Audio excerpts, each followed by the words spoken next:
Buen día, mi nombre es Laura Catalina Gómez Rincón del grado 11 y hoy voy a presentar el taller de química.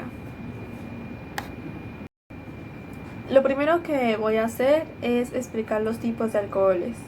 En la química orgánica hay tres tipos de alcoholes. Está el alcohol primario, secundario y terciario.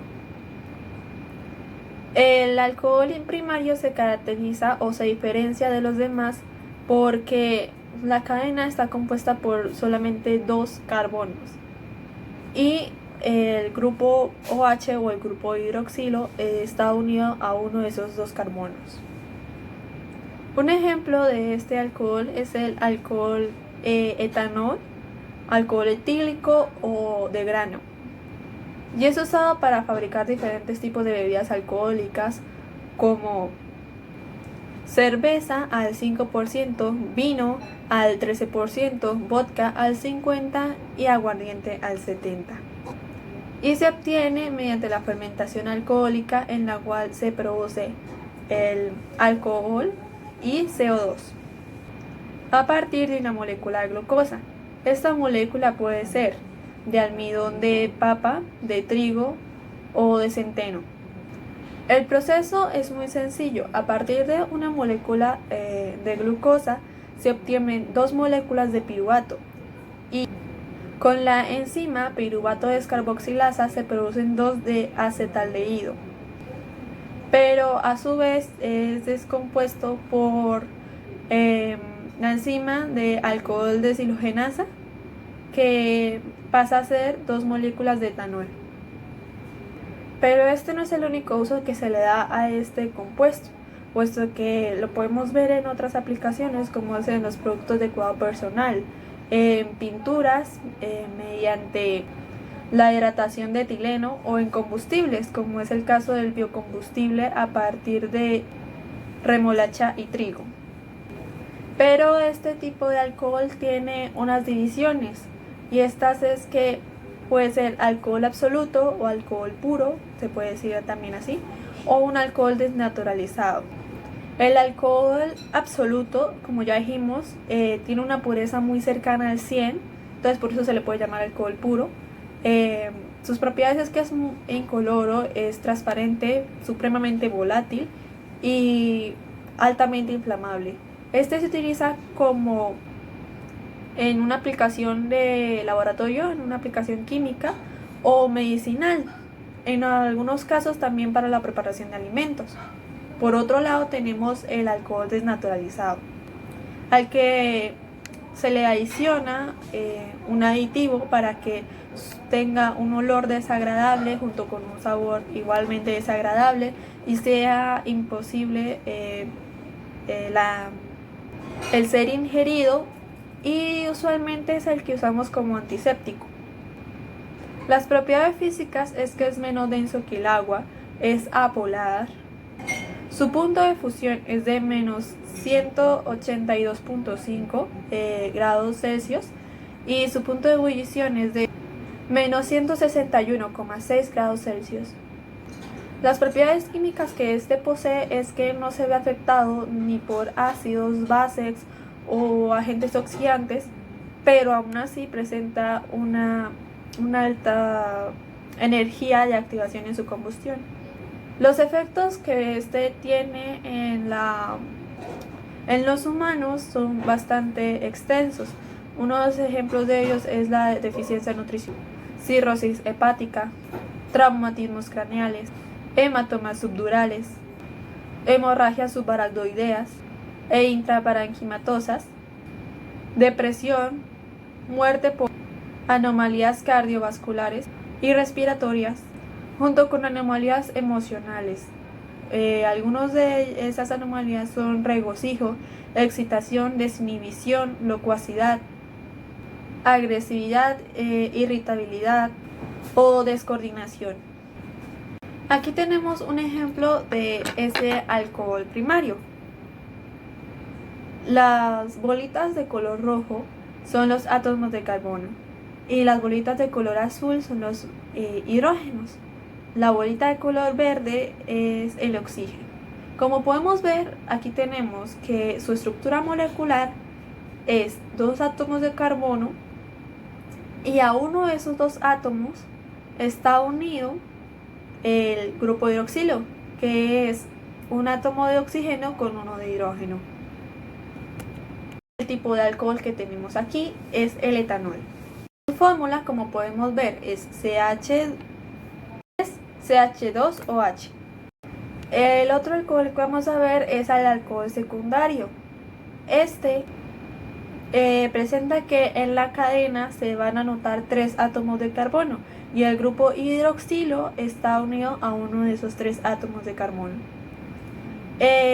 Una referencia a este tipo de alcohol es, por ejemplo, el 2-propanol, o también llamado alcohol isopropílico, y es el que usualmente se utiliza en el hogar como antiséptico y en la limpieza de electrodomésticos.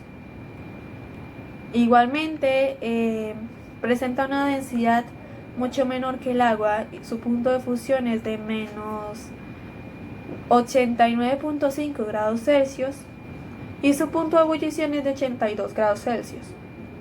Como propiedad química tenemos de que reaccionan con oxidantes fuertes, anhídridos de ácidos, aluminio, compuestos halogenados y ácidos. Es estable a condiciones normales y un producto peligroso resultante de su descomposición es el óxido de carbono. Los efectos que puede producir al ser inhalado es, por ejemplo, intoxicación, mareos, presión arterial baja, dolor abdominal, náuseas, asfixia leve, dermatitis y gastritis. Cabe recordar que la dermatitis solamente se produce si su uso prolongado, si se hace un uso prolongado de este. Aquí tenemos el ejemplo del alcohol secundario, donde vemos que su estructura molecular efectivamente está compuesta por 3 átomos de carbono y en uno de ellos está el grupo hidroxilo. Este alcohol que estamos representando es el propanol y su fórmula molecular es H3CHOHCH3. Ahora está el alcohol terciario. Este presenta que en su cadena hay 4 átomos de carbono y en alguno de esos átomos de carbono está enlazado a un grupo hidroxilo. Y aquí podemos resaltar el 2-metil-2-propanol o también llamado terbutanol, pero este solamente se emplea como solvente y desnaturalizador del etanol. Este tipo de alcohol, por debajo de su punto de fusión, se puede presenciar como cristales higroscópicos y su punto de fusión es de 26 grados Celsius. Su punto de ebullición es de 82 grados Celsius y su densidad es de 26 grados Celsius de 0.78. Y su propiedad química es que tiene un olor a resina de madera. Los efectos que puede ocasionar son, por ejemplo, tos, ahogo, narcosis en caso de inhalación, pero si se llega a ingerir más o menos como de 3 a 7 onzas, puede provocar efectos narcóticos, junto con delirio, debilidad muscular, dolor de cabeza, diarrea, falla en riñones, pulmones, hígado o corazón, y pues causando la muerte. Bueno, ahora tenemos el alcohol terciario. Como podemos ver, efectivamente tiene en su estructura molecular 4 átomos de carbono y en uno de ellos está el grupo hidroxilo. El alcohol es el 2-metil-2-propanol. Bueno, con esto concluyo el tema de alcoholes. Ahora voy a hablar sobre las grasas saturadas e insaturadas y cuáles son los tipos de grasas insaturadas y las características que estas tienen, dando como un tip nutricional. Primero tenemos a las grasas saturadas. Resulta que estas se diferencian porque en su estructura molecular no se encuentra ningún doble enlace y por esta razón pueden ser llamadas como grasas sólidas o semisólidas. Y usualmente son las grasas de origen animal, pero no son muy recomendables para la salud. Ahora seguimos con las grasas insaturadas y vamos a comenzar por las grasas cis. Pero ¿en qué se diferencian? ¿Por qué este nombre tan específico? Resulta que estas grasas poseen grupos semejantes al mismo lado del doble enlace. Pero ¿cuál es el mismo lado? Bueno, por ejemplo, aquí tenemos el doble enlace y puede estar una aquí y otra aquí, o ambas en el mismo lado. Entonces, ese tipo de grasas que tienen las dos en el mismo cuadrante son las grasas trans. Lo curioso de este tipo de grasa es que presenta una curvatura donde se encuentra el doble enlace.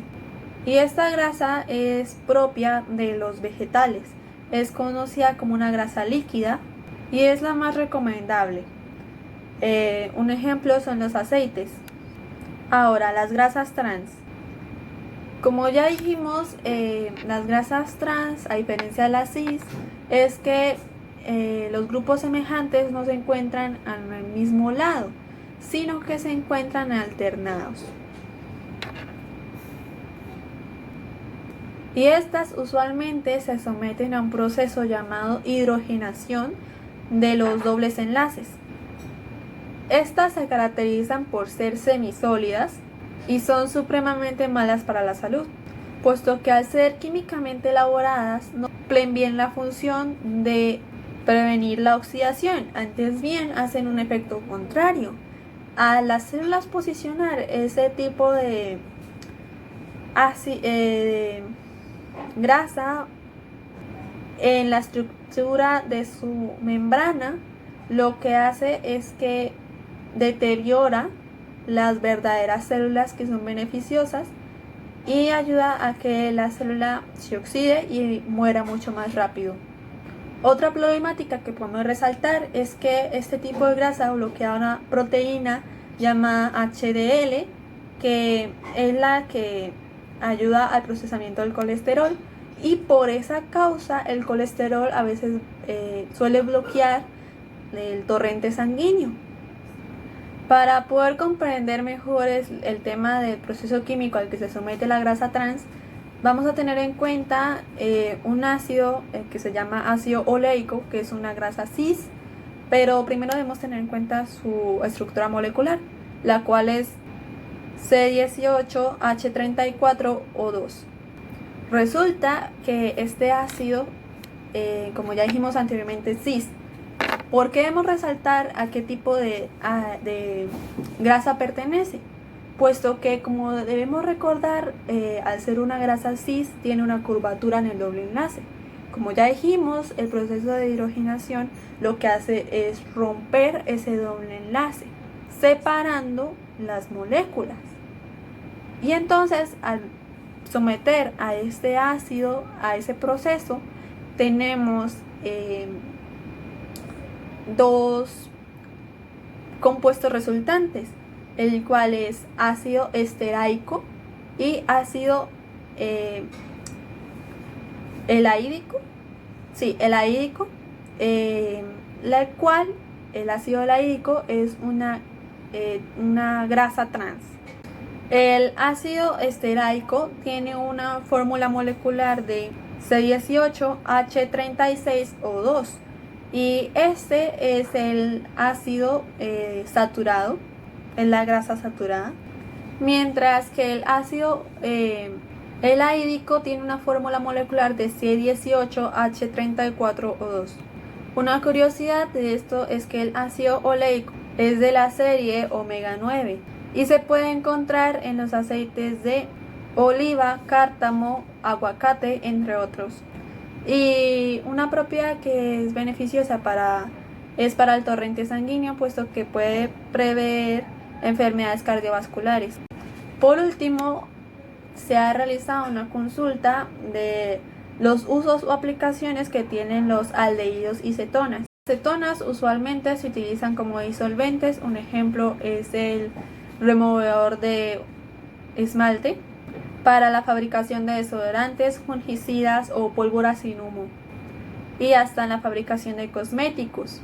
Un ejemplo de un tipo de cetona es el metiletilcetona, que se suele utilizar en el desparafinado de aceite lubricante y el procesamiento de alimentos. Otro es el ciclopentanona, que se suele usar para producir el nylon 6 y 66. Y está también el alcanfor, que es la acetona más conocida, puesto que es la base del vaporub. Los aldehídos se suelen utilizar en la fabricación de resinas, plásticos, solventes, pinturas o esencias. Un ejemplo de estas sería el benzalaldehído, que es el que le da el olor a almendras, el aldehído anísico, que es el que da el olor a anís, y la vainillina, que como su nombre lo dice, es el olor a vainilla. El metanal se utiliza en la fabricación de explosivos, mientras que el formaldehído se utiliza en la industria de la fotografía, y la acroleína en la industria textil y producción de pienso. Para los que no lo saben, el pienso es el alimento para mascotas, es más conocido como el alimento para aves.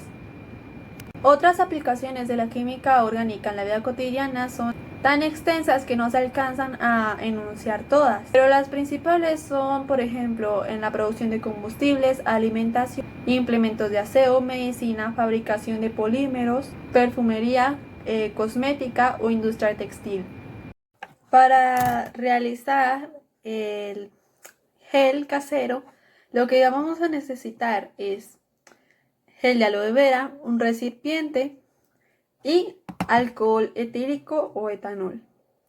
Yo ya envasé el gel de aloe vera en el envase para recortar el tiempo del video. Ahora lo que vamos a hacer es, en el envase vertimos la mitad del envase de aloe vera y la otra mitad de alcohol etílico.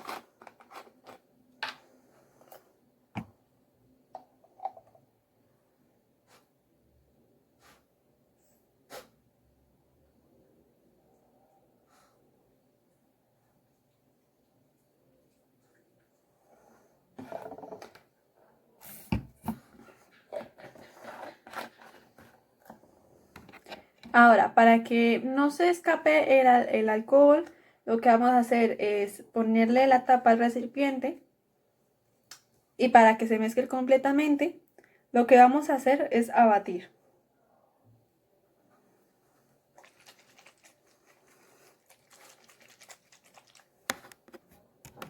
Bueno, ya batimos el gel y el alcohol. Y lo que podemos ver es que está totalmente homogéneo. Bueno, el gel de aloe vera puede ser verde o transparente, como fue en mi caso.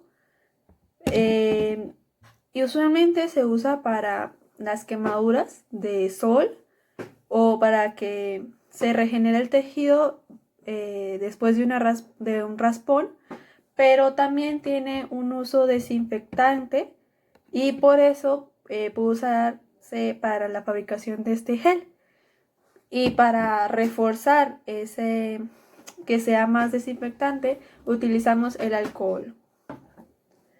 Bueno, otros tipos de preparaciones puede ser con aceites esenciales, pero esto era como lo más sencillo, un gel en 2 pasos.